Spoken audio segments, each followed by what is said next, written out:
Hey YouTube, it's Wisconsin Shoe Guy here.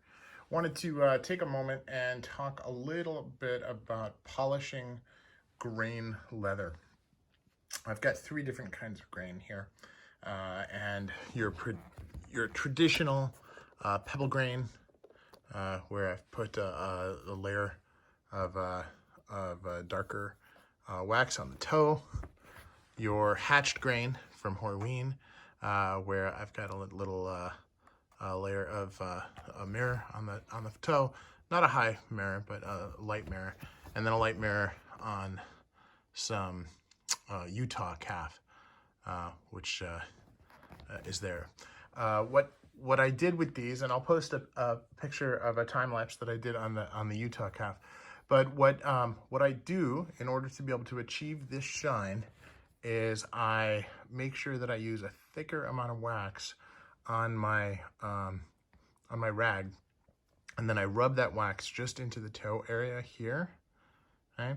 And I just continue to do it over and over and over again until it becomes smooth. Now you'll notice as you look, and this is a great example of this, you can barely see, you can see the grain, but the grain looks like it's beneath a layer of glass on the toe where I've done this.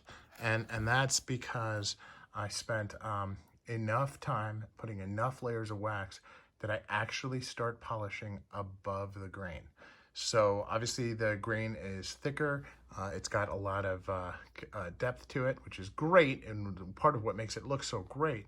But when you're polishing, you want to put layer of wax after layer of wax after layer of wax on in order to be able to do it. Now, you know, these each have, you know, slightly different attributes, but they're all consistent in that the grain itself does have a pattern that has depth, and so it's the same thing. So medium pressure, so you really have to push down, so you're filling it with wax.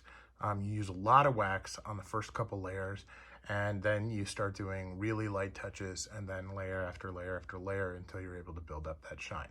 So not that different from what you do on a regular smooth calfskin, just a little bit different.